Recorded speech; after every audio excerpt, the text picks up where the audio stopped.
दादा आपलं नाव? रतन रमेश वानखेडे, बरं. ग्रामपंचायत सदस्य किनगाव खुर्द. बरं, काय नेमकी घटना दादा? घटना अशी घडली की आम्ही बिअर बार बंद केली.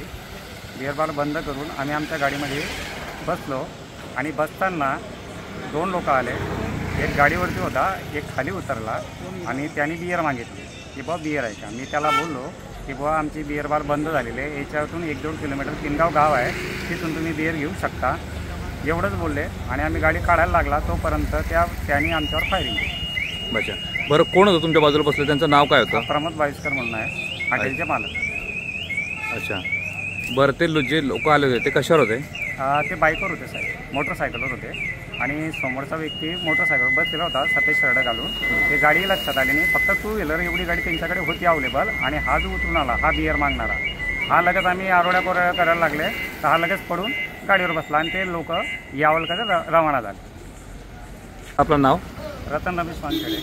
बरं, काय नेमकी घटना होती? घटना अशी घडली साहेब की आम्ही हॉटेल बंद केली. हॉटेल बंद करून आम्ही गाडीत बसलो.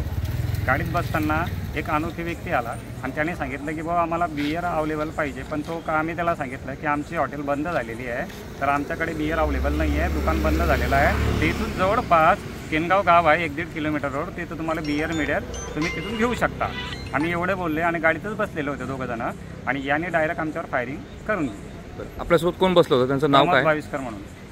बरं, त्यांना किती गोळ्या लागल्या? त्यांना आता समजून घ्या, ते 2 सांगत होत्या. आता फायरिंग करताना किती लागल्या काय लागलं आपल्या कल्पना नाही, पण ते सांगत होते 2 लागल्या. आम्ही चेक केलं आहे तर म्हणे मोबाईल चेक केला तर बाबा पाहिला आपण की मोबाईल गोळ्या किती लागल्या. बरं, ते कशावर आले काही समजलं आपल्याला? हां, मोटरसायकलवर साहेब ते. कारण एक पोरगा होता, तो सफेद शर्ट घालून नाही का, गिट्टी आहे तिथं पडलेली, तिथं एक जण थांबलेला होता आणि ज्याने फायरिंग केली तो काळ्या शर्टावाला, त्याने फायरिंग केली.